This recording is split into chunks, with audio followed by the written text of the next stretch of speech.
Olá pessoal, tudo bem? Como vai? Hoje vou falar sobre uma pergunta que recebo muito aqui no escritório, em outros ambientes. Preciso de um advogado para fazer o meu divórcio, para fazer a minha dissolução de união estável? Essa é a pergunta. Preciso de advogado para divórcio ou dissolução de união estável?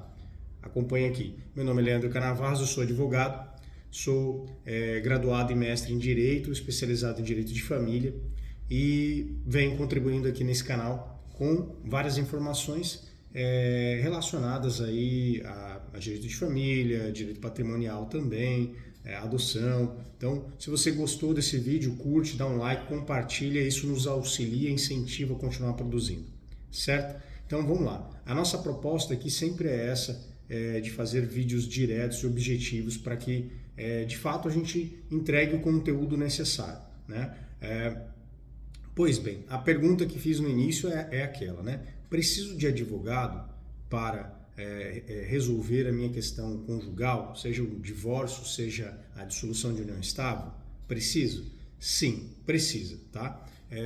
Para formalizar, né, o divórcio ou a dissolução de união estável, ou seja, dissolver, né, extinguir a união estável, precisa sim da presença de um advogado. Ainda isso é um ato solene, né, um ato formal e exige-se, portanto, a presença de um advogado para, né, garantir aí que as partes estarão bem orientadas e estarão cientes das consequências desse ato, né? Porque não são só consequências de cunho emocional, né? Afetivo, emocional, existencial. Não é só a relação amorosa que se encerra.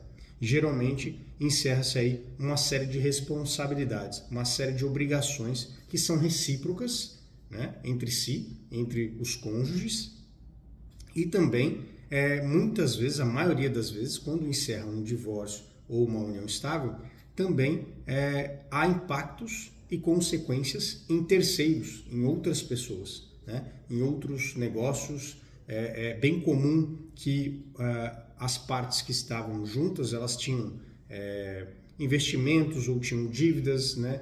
Tinham financiamentos, tinham muitas vezes filhos menores de idade, às vezes filhos com alguma necessidade, alguma deficiência, e aí tem questões aí que a gente precisa explicar, né? Portanto, diante de várias consequências, né, tem a questão da divisão patrimonial, né? Tem a divisão patrimonial entre os cônjuges, como é que se dá? Ah, mas o meu regime é comunhão parcial, o meu regime é separação total. Então, a depender, mas eu recebi um valor do meu pai, uma doação, eu ganhei na loteria, eu tive um empréstimo. Então, a depender dessas várias circunstâncias, as partes precisam de orientação técnica, né? Orientação precisa, correta, para que saibam qual caminho seguir. Então, a imprescindibilidade, ou seja, é preciso o advogado nesse ato solene, né? Um ato formal de divórcio ou de dissolução de união estável, certo? E aí eu vou antecipar aqui para vocês também já, que isso aqui poderia ser até um outro vídeo, mas eu falo aqui neste, para a gente já deixar esse conteúdo pronto, que o divórcio ou a dissolução de união estável, ela pode proceder de duas formas, basicamente.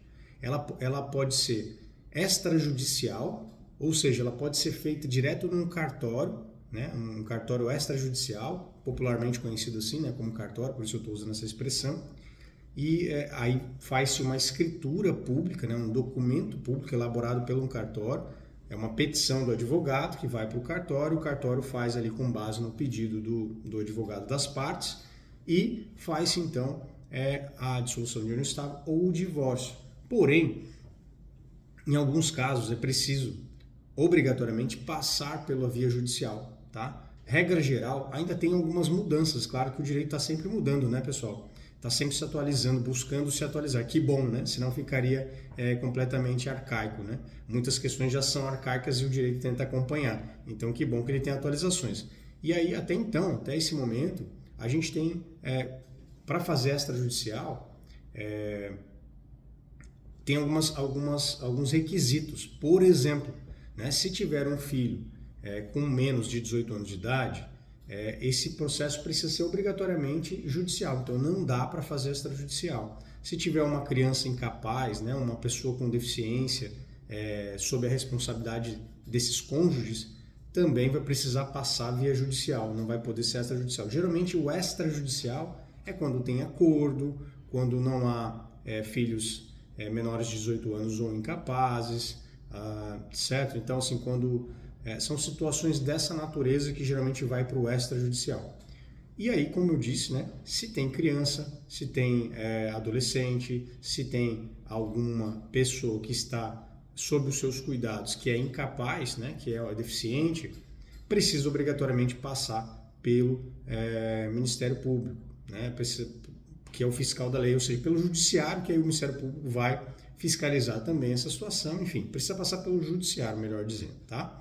Então, obrigatoriamente vai ter que seguir pelo caminho da via judicial. É um pedido que também pode estar em acordo, né? Pode ser um acordo ali também, judicial, até melhor que assim seja, né? Ou também se tiver litígio, infelizmente, né? Se as partes não estiverem se entendendo com relação à guarda das crianças, a pensão alimentícia, a divisão do patrimônio, né? A divisão das dívidas, divisão de tudo, né? Tudo que toca aí a família. Se não tiver um acordo, infelizmente vai ter que seguir então também pela via judicial ali, né? E aí os advogados de ambas as partes vão buscar um acordo ou vão seguir ali peticionando para o juiz decidir, né? Eu costumo dizer para os meus clientes o quê? Sempre é melhor buscar um acordo. O acordo a gente abre mão de alguma coisa, né? O acordo não é a gente ganhar 100%. O acordo é a gente ser flexível.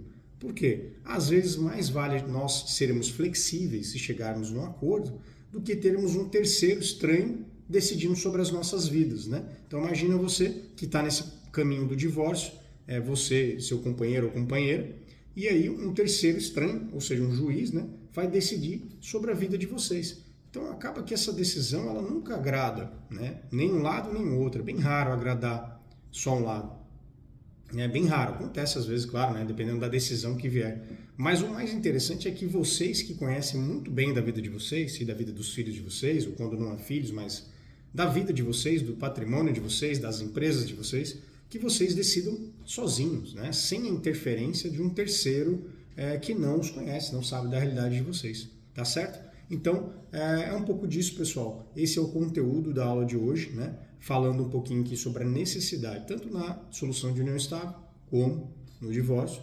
Importante, então, a presença, é imprescindível, na verdade, é necessária a presença do advogado, tá certo? Qualquer dúvida você manda, comenta.